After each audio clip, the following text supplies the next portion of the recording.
From North Carolina, Ms. Foxx for 5 minutes. Thank you, Madam Speaker. Madam Speaker, the National Labor Relations Board, NLRB, under the Biden administration, is so tightly wound around the little finger of union bosses that circulation has been cut off entirely. Workers and employers are getting stiffed at every turn.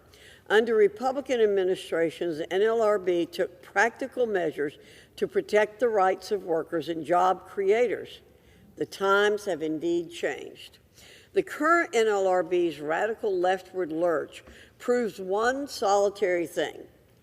Democrats will always twist themselves into a legislative pretzel to push the progressive policies of big labor.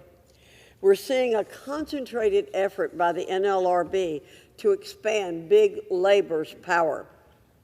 For instance, the NLRB is exhuming policies from days gone by, like the Joy Silk Doctrine, which would allow unions to organize a workplace without ever receiving majority support in a secret ballot election.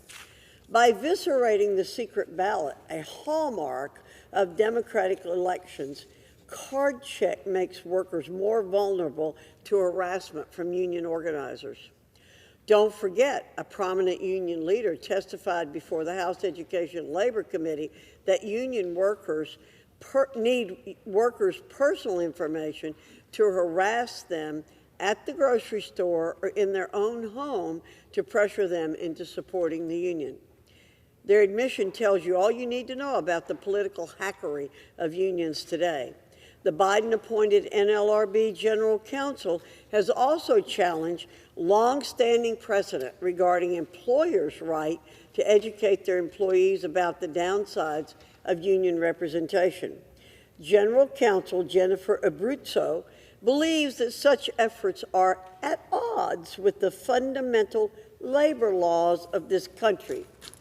Yet this precedent was established in 1948, and no other general counsel ever found reason to challenge such a significant precedent. Coincidence? I think not. With the union cheerleader as the NLRB general counsel, the current NLRB is hell-bent on supporting the agenda of union bosses. Abruzzo is a former union executive and is pushing radical pro-union policies. Having former union employees serve in a union regulating agency creates a clear conflict of interest. But under the Biden administration, this is the norm, not the exception. Every level of the NLRB and the Biden administration is packed with former union employees.